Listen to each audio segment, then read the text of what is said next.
rigorous, relentless, and unforgiving. I trust you possess the knowledge, experience, and resilience, not only to endure the demands of your new roles, but to serve the people of Kenya with diligence, loyalty, integrity, and compassion. I am confident that you understand this context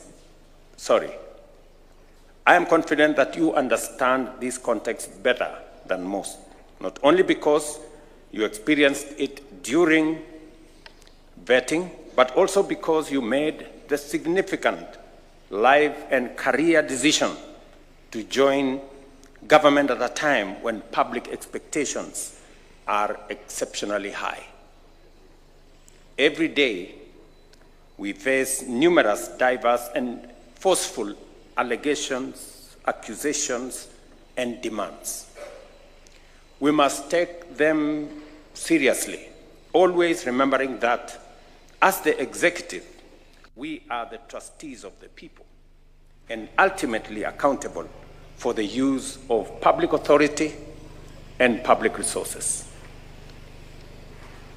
The people are highly conscious that only by efficiently providing services to every citizen in every part of Kenya and managing each sector to enable workers and entrepreneurs to seize opportunities will we recover lost ground and achieve the prosperity we all aspire to.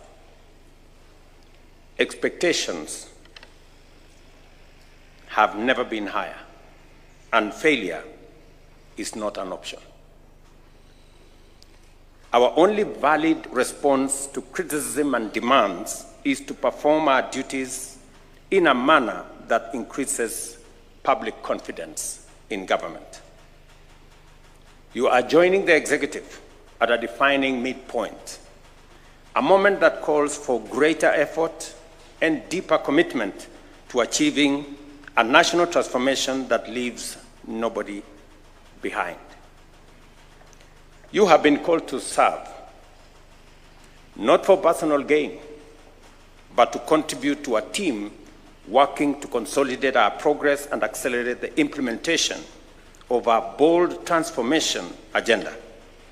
This mission demands focus, diligence, professionalism, accountability, and tireless dedication. I say that in the context that this morning I have just referred back to Parliament the conflict of interest law or bill.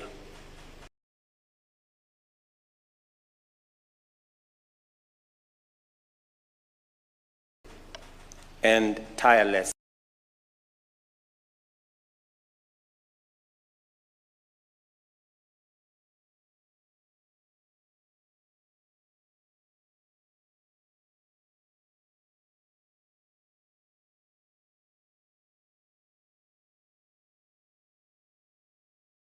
accountability with the seriousness it deserves.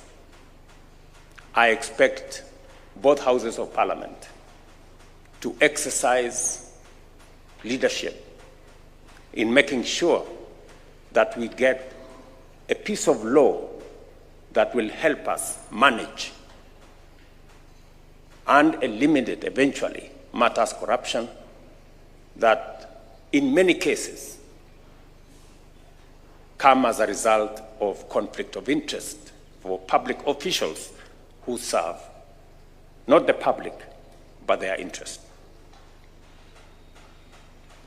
Our collective mission is clear: to turbocharge our economy, create opportunities, beginning with jobs for the youth, deliver universal health care, reform agriculture, expand affordable housing, fix education, improve infrastructure, ensure access to clean water and electricity, and to do all this with unprecedented speed and scale.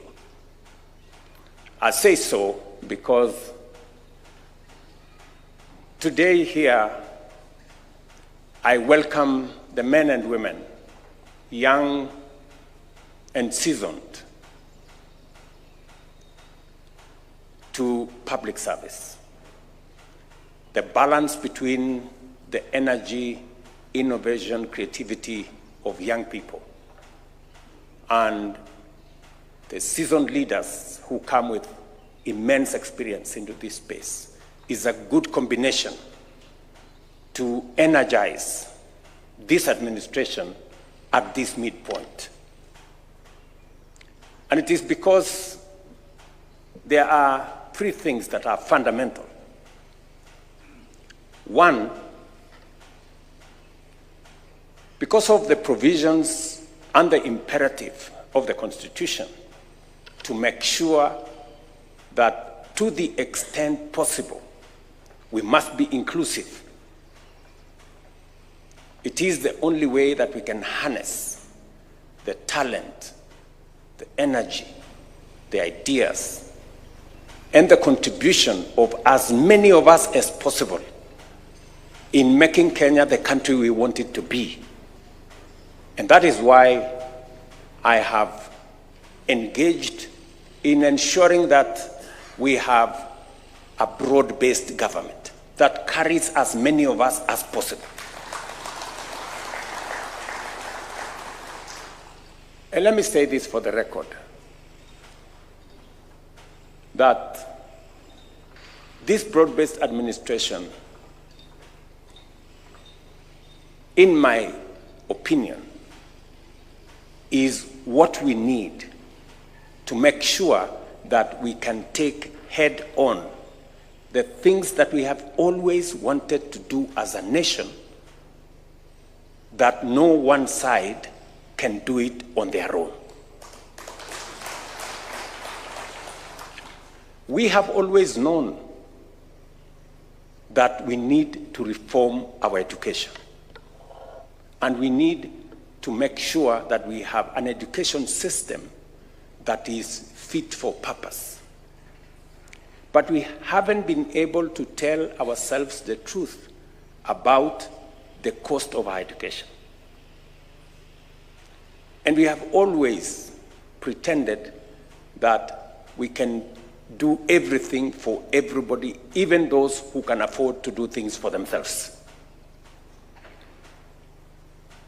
I'm very happy that we have made now decisions to make sure that our education is properly aligned.